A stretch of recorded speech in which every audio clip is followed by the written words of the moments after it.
There's no easy way to talk about the shared problem across these vastly different industries. So they end up summarizing, they end up generalizing across a bunch. And they say things like, save time with whatever.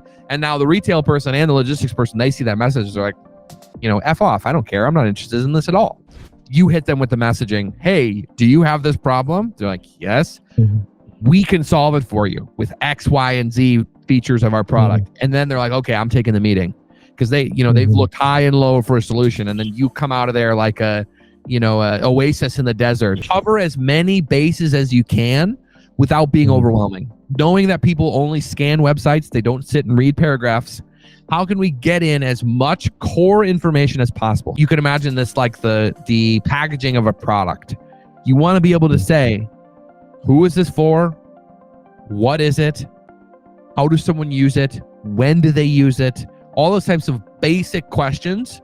If you can get those into the hero section, you're in great shape. And most startups are horrible at this. Growing a business is hard. So you're trying to market. Like that's not going to work. You have to be specific. Running this specific type of thing in AWS is a nightmare. That's how we view the homepage, is that it's the house where all the important messaging lives, not some Google Doc in the corner.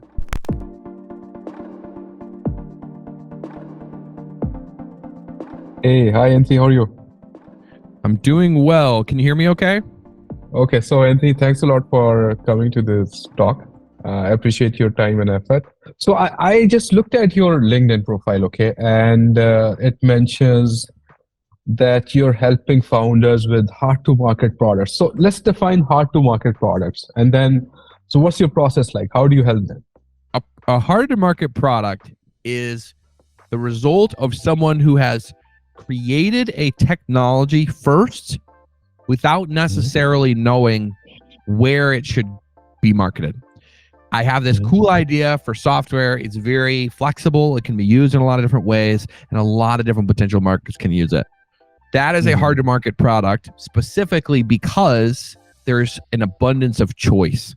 There's so many different potential options, and you only have so many hours of the day. And so a lot of times it's even made harder by the fact that they might have raised money from an investor or a set of investors on the vision that my product can solve all these different problems for all these different groups. Great. That's how you become a billion-dollar company, right? Is he's tackling all these different things. But by the same token, that also makes you really hard to explain, because if the beginning of the explanation is, well, I can be used in all these different ways, then people don't really want to give you the time of day.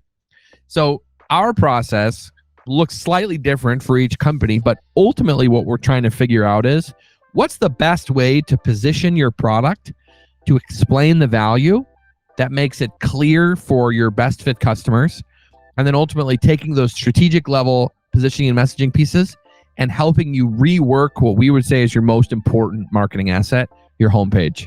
It's a thing that everyone can see. It's the reference point for who your company is, what you stand for. And so getting that right, we see the barometer of how well a company is thinking about their strategy and their positioning and their go-to-market is what they have on the homepage. So you get that right as an early stage company, and a lot of the other pieces fall into place.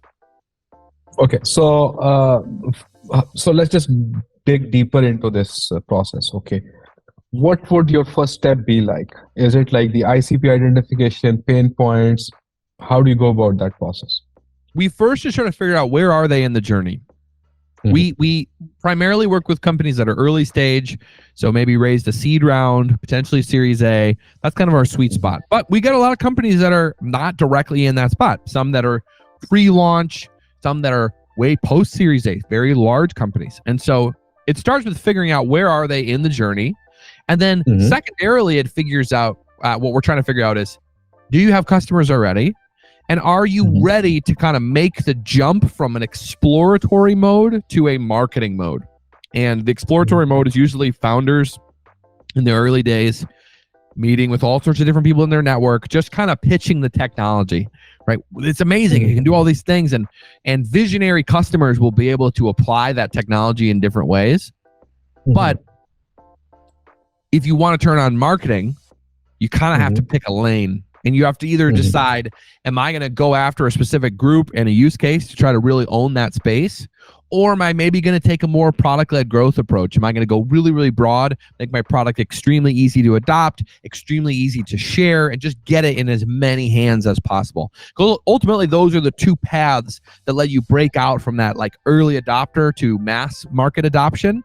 Is you're either going to pick specific company types and use cases that you want to anchor on, go for them, or you go the other way and you say, we're just going to see if we can get millions and millions of users from all sorts of different reasons, like how you could look at Notion or Airtable or Asana or any of these people that are much broader, horizontal, and have these mechanisms that allow them to spread really, really, really fast. Okay, so in terms of you mentioned there are companies that are PLG, and some of the companies that will be very much led by the marketing motion and all of that. So how does the messaging differ in both cases? So do you sort of like feel like it's the same process goes for both, or do you sort of like have a different mechanism for addressing those? We actually don't work with as many PLG companies because, like you just pointed out, the marketing message is not the most important thing for a PLG company.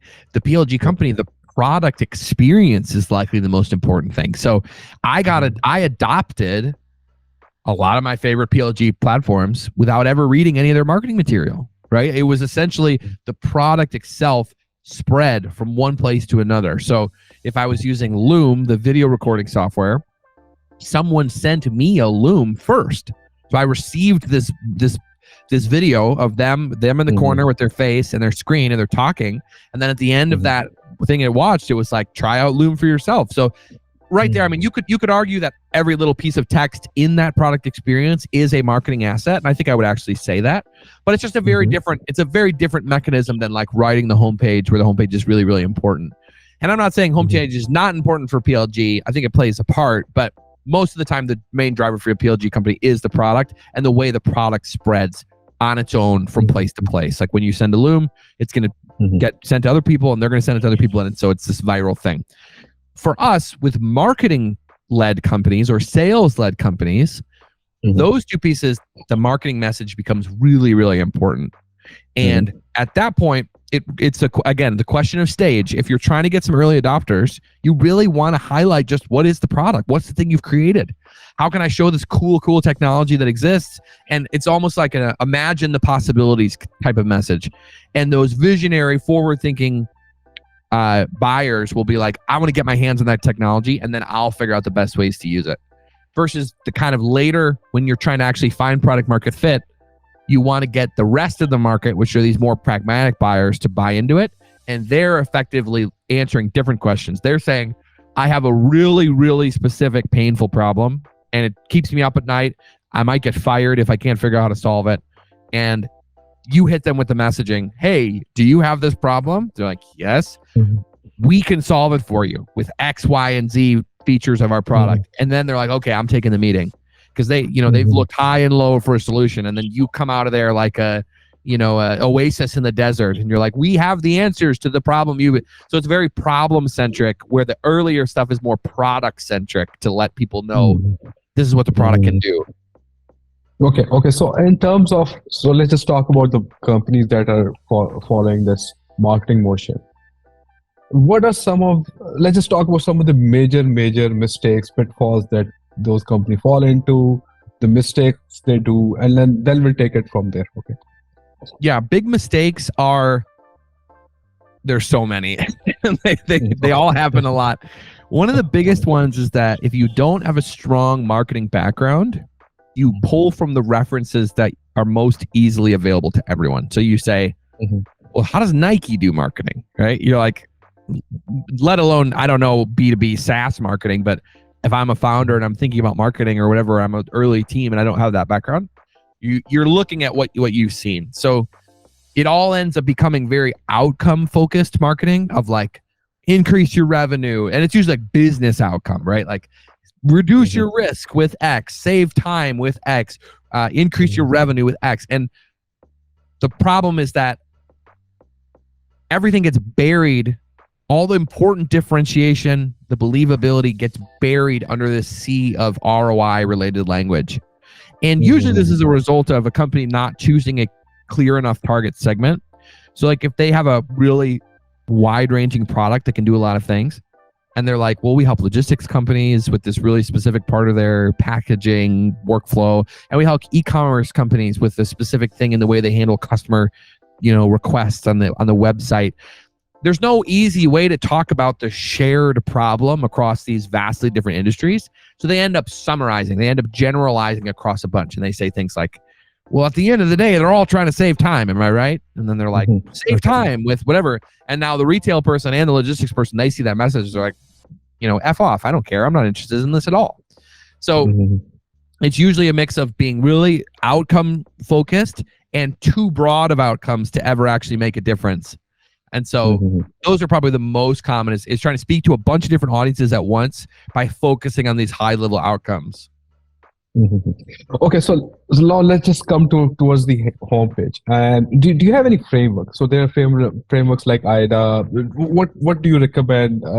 So what are your thoughts of? Let's just suppose I'm now building the page. What structure should I follow? Right.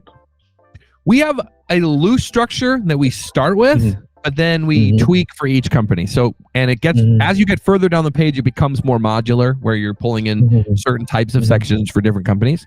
But in general, a good starting point for probably 80% of all companies in the early stage startup space is leading with we call it we didn't come up with this word, but like they call it like the hero, which is like the high above the fold section, the first section you see on the page. In that screen, what we say is to do as holistic of a message as possible. This is not about being catchy, clever. It's about trying to cover as many bases as you can without being overwhelming. Knowing that people only scan websites, they don't sit and read paragraphs. How can we get in as much core information as possible? So you can imagine this like the packaging of a product. You want to be able to say, who is this for? What is it? How does someone use it? When do they use it? All those types of basic questions. If you can get those into the hero section, you're in great shape. And most startups are horrible at this, right? They say almost nothing, super vague. They have a weird illustration of the product that doesn't look like software. It looks like some fancy thing. And then people aren't scrolling because they're like, I don't know what this is. And they don't want to go through the cognitive load of having to figure it out.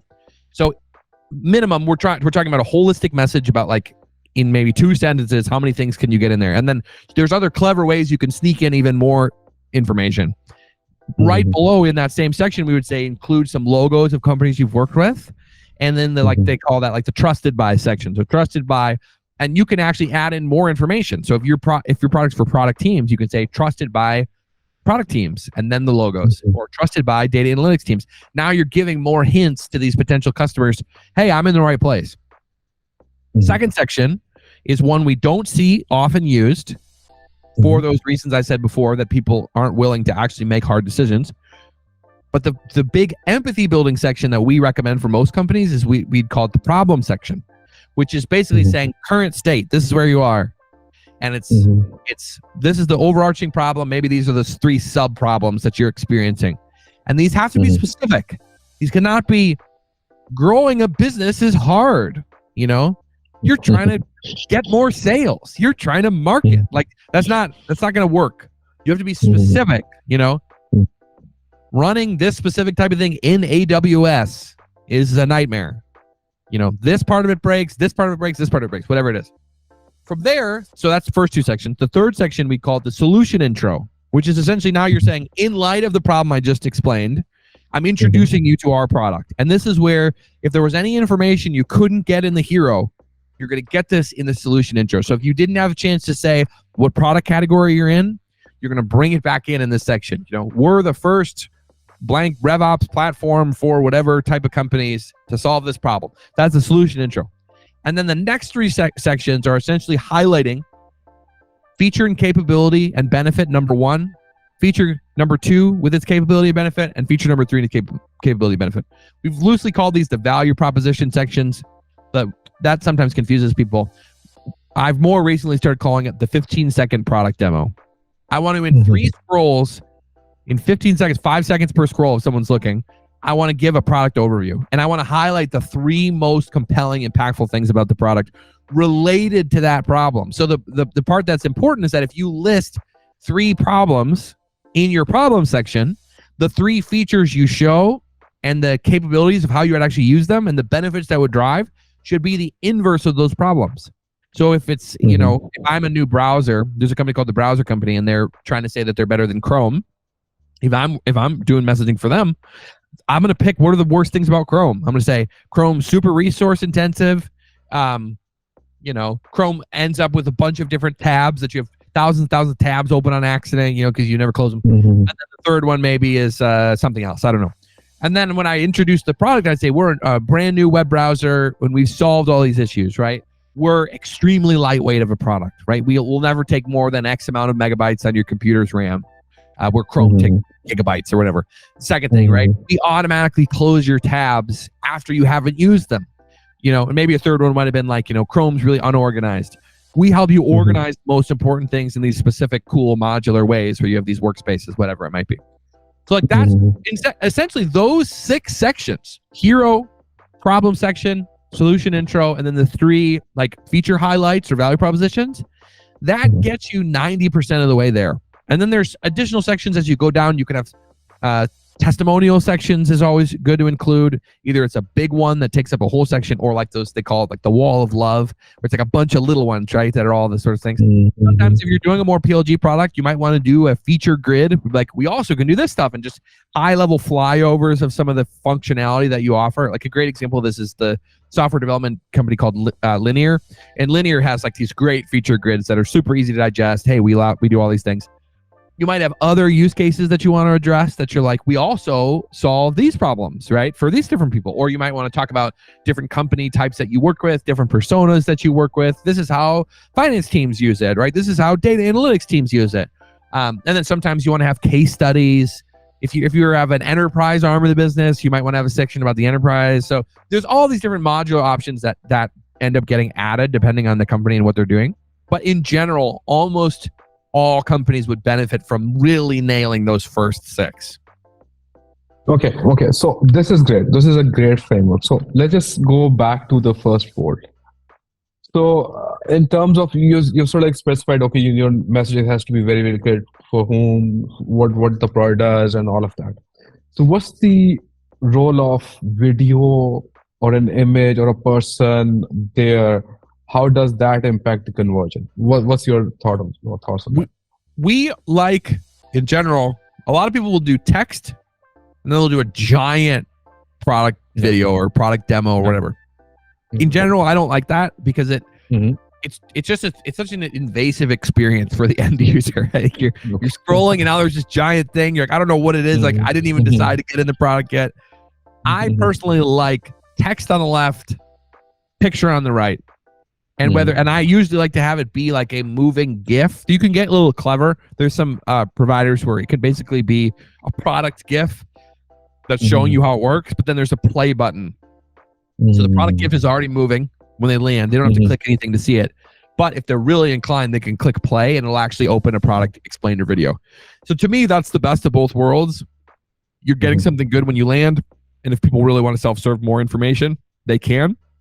And it doesn't force you to enter into this giant full screen experience of the product before you're ready, because you don't even know what it is, right? It's like it's like window shopping. When you're walking past a department store, you look in the window and you see all the clothes, and you have a little bit of distance, and that's good.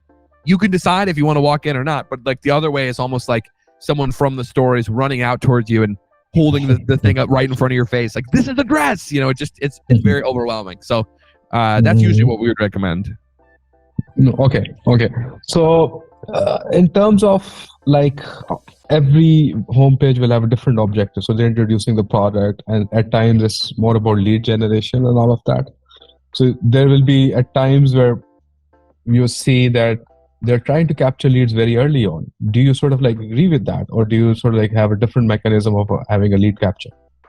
Yeah, to us, when we work with early stage companies, sometimes they'll come to us and say, hey, we want to increase our conversion rate. And if you're a small company with minimal traffic, you actually can't even run a statistically significant A/B test. So the vast majority of companies we work with do not have the ability to do A/B tests. And for them, the greater win is not necessarily conversion rate increases. It's more to help them figure out the best way to explain the product that will then filter into all of their assets. So we see like people will, in general, will write out like, this is how we're positioned. This is the problem we solve. They'll put it in a Google Doc, and the Google Doc lives in a folder inside of a folder inside of a folder, and nobody ever accesses it. And so the marketing team's running and they're doing all sorts of stuff. The sales team is doing whatever they want. And they're like, well, why is nobody following the messaging house that we created? Well, probably because it's so far away removed from their workflow. So what we say is in the early stage is less about conversions and more about nailing a clear positioning and putting it in a public enough place that customers and internal employees all can look at it and say, I get it. And when I do higher up the funnel marketing or I'm in sales calls, I have the reference point of the homepage. And then it becomes a symbiotic relationship where as marketing is learning things that are working and sales is learning things that they're working, the homepage then gets updated. Like your single source of truth of what is working should be the homepage that is constantly being updated in the early stages, as often as maybe once a quarter you're changing things. So in terms of like lead capture on the page, it totally depends on the go-to-market motion of the company, what they're trying to do. But in general, that's how we view the homepage, is that it's the house where all the important messaging lives, not some Google Doc in the corner. Also, you also talked about the importance of this value proposition and crafting your message. So do you have any sort of like recommended exercise? Somebody maybe comes up with something very generic. How do you sort of like help them hone on their messaging and the value proposition? Any techniques, any tips on that? A couple. Most people's value props end up being generic because they're trying to speak to multiple audiences at once. So like I mentioned before, if you're trying to say the problem that you solve for a retail company and a telecoms company and a data mining company, they're just going to be so different. So the only shared problems will be generic ones. We're wasting time and manual tools, right? Like, we're not very efficient. Those are all generic problems. The specificity to make a painful, eye-catching problem comes from picking a specific person. So if I say, hey, Jeff, you have this specific problem with these two integrations. Now, all of a sudden, it's like, whoa, this is compelling because I do actually have that. So in one level, when you're writing value propositions, it's getting to the right level of specificity around the problem, which then allows you to actually open up the question for the solution. Value props in general are much more impactful when they're aimed at a specific audience, when they're more specific, and then also tying it to what are they doing today, right? Like what's the current operation that they have today and what's wrong with it? And then being able to flip that and say, here's how we fix those problems. That's a really big thing too, is using real reference points that they would know and understand. Like saying, hey, you probably hate using Chrome. That's a more impactful thing than saying, you probably don't like your web browser, right? Or web browsing is hard if you narrow it down. So specificity really is the key to the good value propositions. Oh, okay. So, and obviously most of the traffic is mobile. So everybody is actually viewing most of your home pages on mobile. How does that changes? Is there a different thinking that needs to be done to make those mobile pages work better? I don't think so. I think it's the same idea. And I think there's good designers and, web developers who have figured out ways to make these things not be so cumbersome. On one level, it really restricts the amount of information you can include because including a bunch of information on a desktop looks not too bad. But once you have to scroll through each of those things one at a time on a mobile, it becomes very clear like, oh, shoot, we really are squeezing a lot of stuff in this and this is a bad experience. So limiting how much information you share, keeping the length of a page shorter in generally is better. Like one of my favorite examples is Uber, right? Giant multi-billion-dollar company. Their website is literally 4 scrolls. It's the hero is about riding with Uber. The next section is about driving with Uber. The next section is about Uber for business. And then the last one is about Uber Eats. And then it's done. And you're at the footer. 4 scrolls. And I'm like, I'm sure this thing converts like crazy. You know what I mean? Because it's so easy. And on mobile, 4 scrolls is not that cumbersome versus like, oh, just this one section that has 10 different feature boxes. That's one at a time scrolling through each of these, you know? So you mentioned A/B testing, and so if somebody has to do that, what tools, techniques do you recommend? And obviously A/B testing, which parts would you sort of like take on first for A/B testing, and then you move on to some of the other parts? So what's your sort of like take on that? I would say find a good conversion rate optimization person to help you with that. That's definitely beyond our specialty, right? Because we work with early stage, so we're coming at it from the product marketing, positioning, and messaging standpoint. So it's less about conversion rate optimization. There's really good like data-minded scientific thinkers who are like running experiments. That's not us. That's not us. Okay, so can we do like a real page analysis? Okay. Sure. So I'll present something of our own, and you can critique. Just take it apart and let's just have fun with it. Okay. Happy to do it. Yeah. Okay. So let's say this is one of our landing page. Maybe call it a home page for one of our service. So just let me know if you can see this, and we can just go ahead with it. Yeah. So service companies are interesting because especially if they're full service, you kind of essentially have the same problem as an early stage startup that can be used in a bunch of different ways. So to me, the tricky thing here is this doesn't have anything that necessarily, at least in the first headline, that necessarily differentiates you. So as I go to the second line, what I am seeing a little bit is overnight. That seems interesting. And at 1/3 the cost, that also seems interesting. Every other company can say we have case studies to prove it. Every other digital agency can say we're full service. And a lot of them can say we're for SaaS because SaaS is a really big industry. So the things here that stick out as like the potential differentiators are maybe a quick start time overnight and at 1/3 the cost, which I don't necessarily know what that means, but I'm not seeing a lot of people positioning on that. So whenever you're in a more mature category like digital agencies, the question always becomes, well, what makes you stand out? And finding those things that only you can say, it just becomes more challenging. So I think it's interesting that you have at least two that I have not seen. We can plug them in overnight, like literally, and I would even make that more specific. Like you could type in the name and the next day they'll be on your, in your Slack channel or something like that, right? Like if you could really highlight that, I actually think that is a decent differentiator that I haven't seen other places. Okay. That's awesome. Any other comments on this, or should I go to the next? Yeah, let's keep going down. All right, let's pause here for a second. Okay, can you scroll up a little? So, results-driven marketing team, get your specialized marketing crew at fractional cost. Missing impact for user-centric, go-to-market content. So these ones, I think what I would try to do is be more specific if you can, and maybe you have to change the layout a little bit. But even at that top one, right, like secure more with go-to-market content. That creates a lot of questions of like, and maybe scroll up, maybe I missed the icon because I see you have SEO right there. Can you go up a little higher? Okay, so yeah, so like for example, what does that mean? Are you going to be making LinkedIn content for me? Are you going to be doing blogs?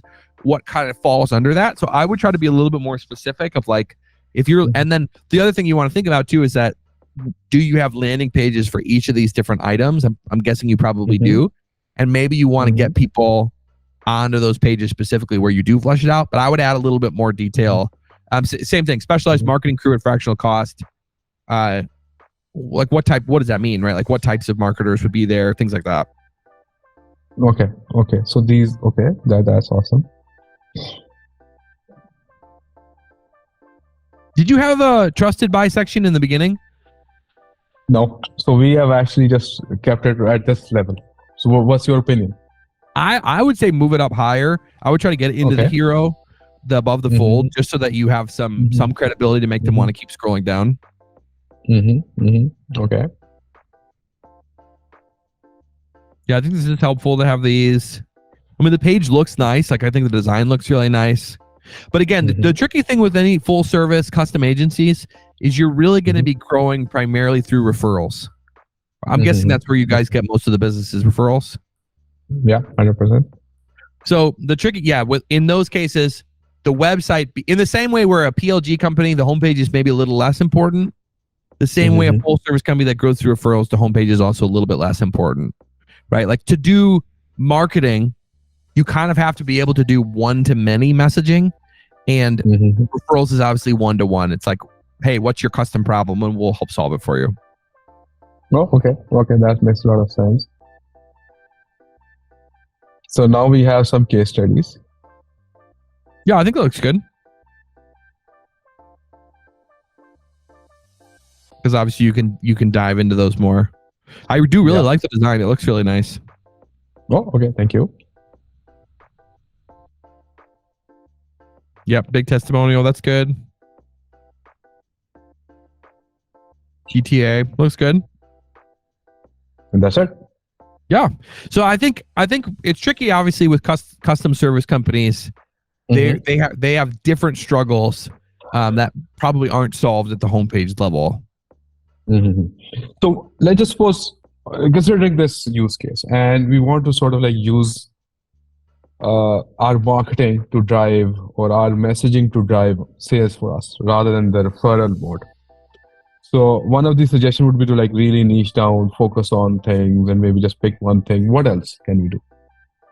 I think that is it. I think that's really it. Like, the other option is, if you have infinite money, you can do what the big custom service consultancies do, which is where you rank for every possible thing you could offer on Google. So like Deloitte and Accenture and all these consulting companies, McKinsey, anything you could search that you could imagine, because they're multi-billion-dollar consultancies, they're going to come up at the top. So if you're like, I'm trying to solve this really specific e-commerce challenge or this logistics, whatever, and I'm looking for consultants, they'll come up first because they've ranked for it. So those are really the options to turn on a scalable part of marketing: is rank and be known for one thing, or rank and be known for all possible things. There isn't really a way to rank and be known for custom service, right? Because it's the flip. Marketing is like, you put out a single problem, and everyone who shares the problem will resonate with the same message. So it's one to many. If you solve custom different problems for everyone, you can't do marketing. You could do sales. You can do one-to-one, because there's nothing you can put out that all the people will share if everyone's problem is different. Okay, that's very, very valuable. So any examples of really successful homepage messaging and the results that have those homepages are driven? Software or service are you talking about? Oh, software. Let's just talk about software. I think you're more software, right? Yeah, for sure. I'll give you, honestly, any of the really big successful companies, it's harder because by that point they're very large, and so they're successful for other reasons. But like we've talked to a decent amount of companies that have gone from a more brand-centric message that's kind of vague to a more specific like use case, trying to be clear, and they've seen big, increases. We were just talking to a company called Cognism, and they were more like outcome-driven language, and they flipped it and did like use case and specificity and stuff, and they were like, we saw the conversions jump 40%. So like that was a more extreme example, but we see that type of stuff a lot. And so like early stage companies that have good messaging, if you want to go, there's a company called eWebinar. We actually just we worked with them not too long ago, and they just launched the site that we helped them write. From what I understand, their site's performing pretty well, and it's relatively clear. There's a lot of examples of companies that have clear messaging, and it's really helping them. Okay, so one more thing. So what's the importance of copy, and which kind of copy converts better? Is it like the long copy, short copy? What's your sort of like take on this? I generally tend to lean towards shorter, but not at the expense of being clear. So it's like as short as it can be while still retaining clarity is what I'm shooting for. And for us, copy is just taking the pure message and putting like the brand voice onto it. if you're speaking to enterprise data teams, you might not want to look like you're really childish and silly and use, a bunch of frills and stuff like that in the copywriting. So it's really like the messaging through the voice of the brand is where copywriting comes in, and it's trying to be engaging and as much as you can, but ultimately it supports the messaging rather than driving it. And we see a lot of times that get flipped, that the clever copy will actually take over from the messaging and at the expense of the messaging. To have a clever message on the homepage actually removes the messaging that makes it not super clear. So the copywriting, we don't want it to be the tail wagging the dog, right? We want the copywriting to support the message, not the other way around. Oh, okay. And in terms of some of the other elements, like colors and design and these dark modes and this other modes, what are your takes? We have a design partner that we work with on a lot of companies' pages, but in general, our work stops pre-design. So we get them to layout, we get them to words, section choice, things like that. So we basically say, we'll help you determine what words you should put in each section, in the specific order. But we are delivering a very, very pared down wireframe with no fonts, no colors, no logos. So ultimately it becomes a decision of the brand, what they want it to look like. And, I've seen it work all sorts of ways. I've seen dark mode sites look great and, light mode sites look great. But that's, the design aspect's a little beyond what we normally touch. And obviously, with the choice of words, there's an SEO play always there. Okay. So do you sort of whenever you're crafting the message for the person, do you keep SEO in consideration? Is it something which is too early for these companies? Yeah, most of the time it's too early, and companies that are doing deep SEO strategy, they usually just don't reach out to us. They're not in the same bucket, because most of the companies that we talk to are ones that are trying to grow through traditional sales, and a lot of times if they're early, they're doing mostly founder-led sales. The founder's trying to get out there and in front of customers and stuff. So from what I understand, the loose amount that I understand about SEO is that it's the more clear and helpful the page is, the better it ranks. So nothing we're telling them to do is at odds with SEO, but we're definitely not layering on specific keyword-driven strategies or some of the fancy stuff that SEO does. It's just a little bit beyond our expertise, but we're definitely not harming their SEO by making it clear and helpful for the end visitor. No, okay, that makes a lot of sense. So if somebody wants to be better at all of this, and what are some of the resources? Obviously, they can go to you. So what are some of the other resources they can go to? Some of the other opinion leaders they can follow to learn more. Yeah. So we love the work of Jeffrey Moore. In his big book is called Crossing the Chasm. I would recommend that to any person who's thinking about go-to-market. I think it's the best book written on that topic, especially if you're in B2B software. In terms of people to follow, we love April Dunford. She's kind of like the grown-up version of us. We're like the children kind of following in her shadow. But she does positioning work that's really, really good. And she brings it into the sales deck, not necessarily the homepage. But there's a lot of great people that we follow on LinkedIn. But we would say probably, start with giving us a follow. And we usually message DM anyone who adds us, and we're really open and we offer a lot of free advice for people when they message us in our DMs and stuff. And we're posting, me and my partner are both posting every day, usually every day, something that we think is relatively helpful, some learning from working with these companies in the trenches. And so our content, we try to make it as useful as possible. And your home for content is LinkedIn? LinkedIn, yeah. We really... Just one channel. We probably need to add on another one soon, but we are really just one trick ponies right now. We just are on LinkedIn, and that's where all of our stuff lives. Okay, that's awesome. Anything else? Anything that I missed? Let me know. Yeah, I think we covered all the big topics. If we were to take anything else, I'd go into another long monologue, and we'd be here 15 more minutes. So I think this is probably a good spot that we're getting to. Yeah. So I truly enjoyed the conversation because I think that was very, very useful, and I guess that's it on my end. I actually learned a lot. I mean, that was very, very nice and refreshing conversation. For sure. Thanks so much for having me. It was super fun.